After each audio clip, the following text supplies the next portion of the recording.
10.4 is inscribed angles and polygons. So the first one is some vocab words. It's inscribed angle, and it is an angle whose vertex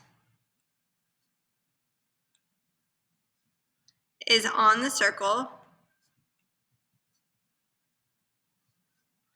and whose sides contain chords of the circle. Okay, the next one is intercepted arc, and it is an arc that lies between two lines, rays, or segments.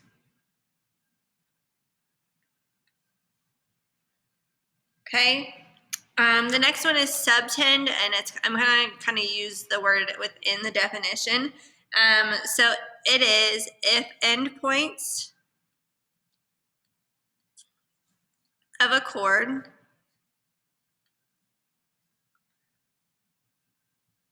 or arc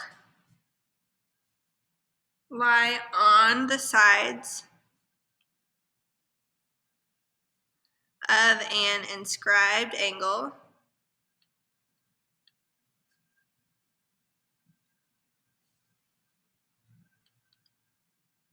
then the chord or arc subtends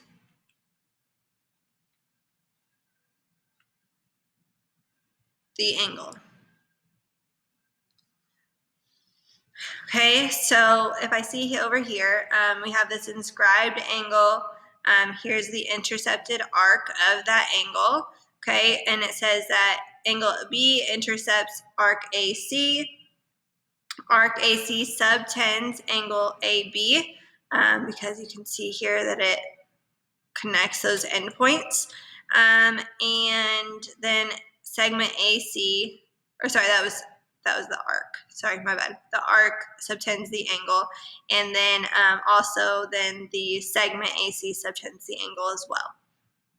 Okay, so theorem 10.10, measures of an inscribed angle theorem. It says that the measure of an inscribed angle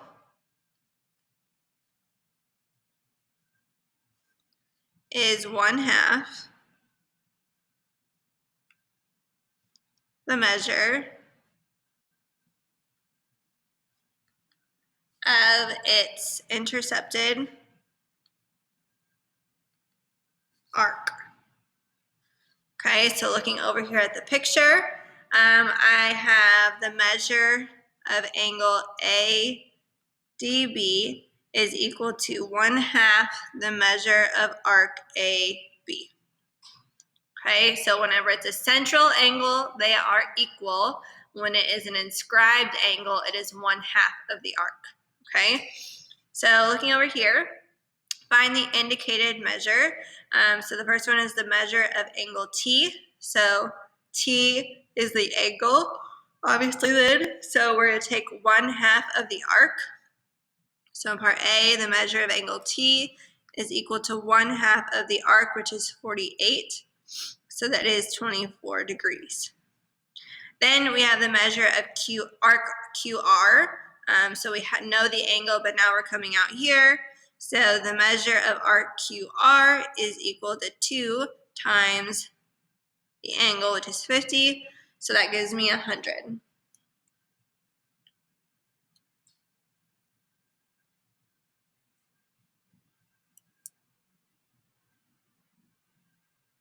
Oh, sorry, that is not QR. That is QT. My bad. This is QT, which we need to help us solve. Yes, 100 is there. So QR is what I'm looking for, which is over here. Okay, so then once I know that this is 100, my bad, so QR is what they're looking for. So the measure of arc QR then, if I know that QT is 100, well, TR is a diameter, so I'm going to do 180, because it's a semicircle, minus 100 is 80 degrees. There we go. So QR is 80, and the measure of angle T is 24. Double check what they're always asking you for, because otherwise you make silly mistakes like that, and you could get it wrong. Okay, next example on the next page. It says find the measure of arc RS and the measure of angle STR. What do you notice about angle STR and angle RUS? So the measure of angle arc RS, okay, is right here. So if I follow those back, it makes this angle right here. So that would be 31 times 2, which is 62 degrees. Okay, and then it also says find the measure of angle STR.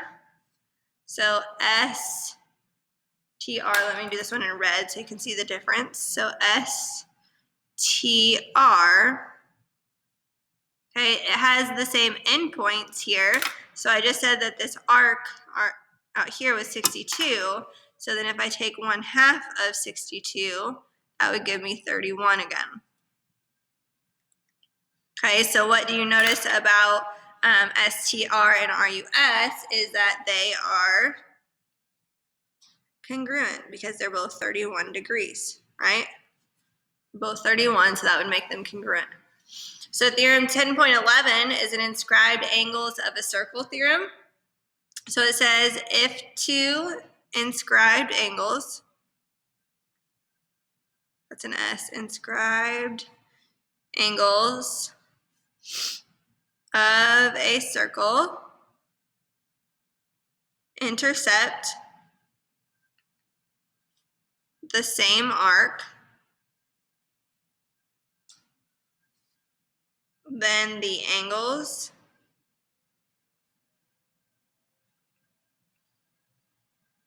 are congruent.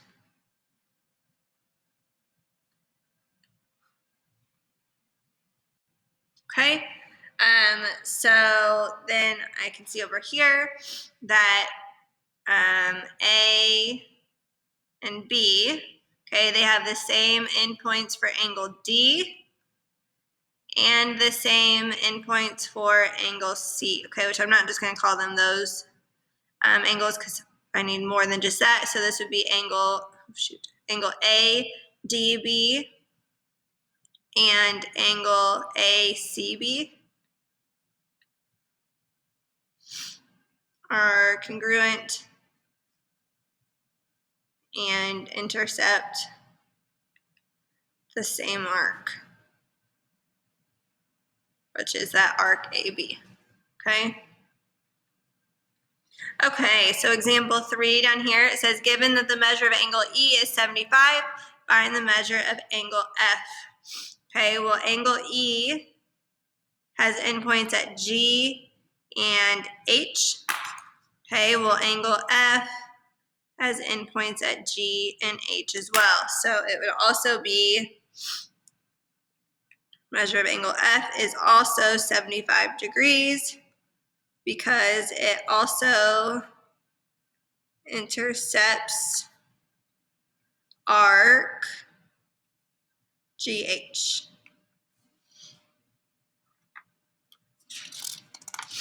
Okay, next page.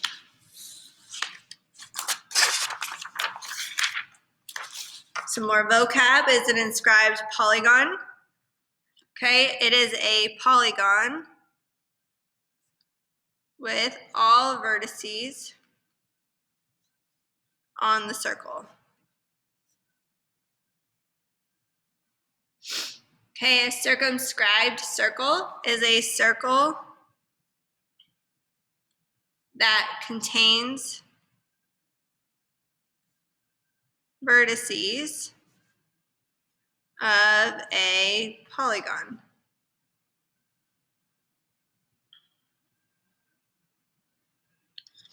Okay, then theorem 10.12, inscribed right triangle theorem, says that if a right triangle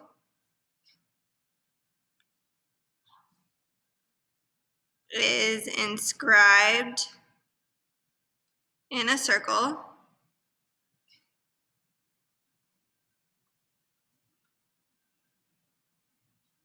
then the hypotenuse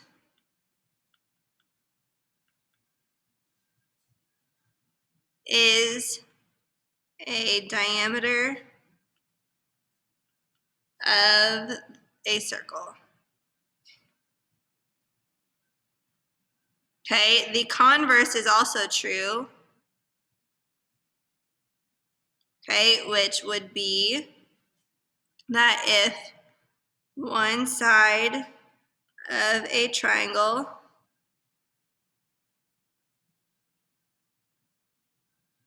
is a diameter, then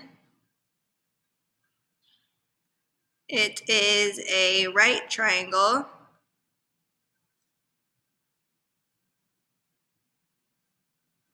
with right angle opposite hypotenuse. Okay, so here we can say that this is a right triangle because this is a diameter. Okay, so I went ahead and drew in that box. Okay, theorem 1013, inscribed quadrilateral theorem. It says a quadrilateral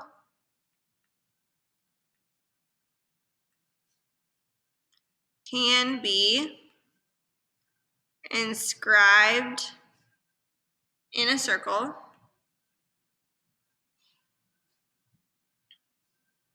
if and only if its opposite angles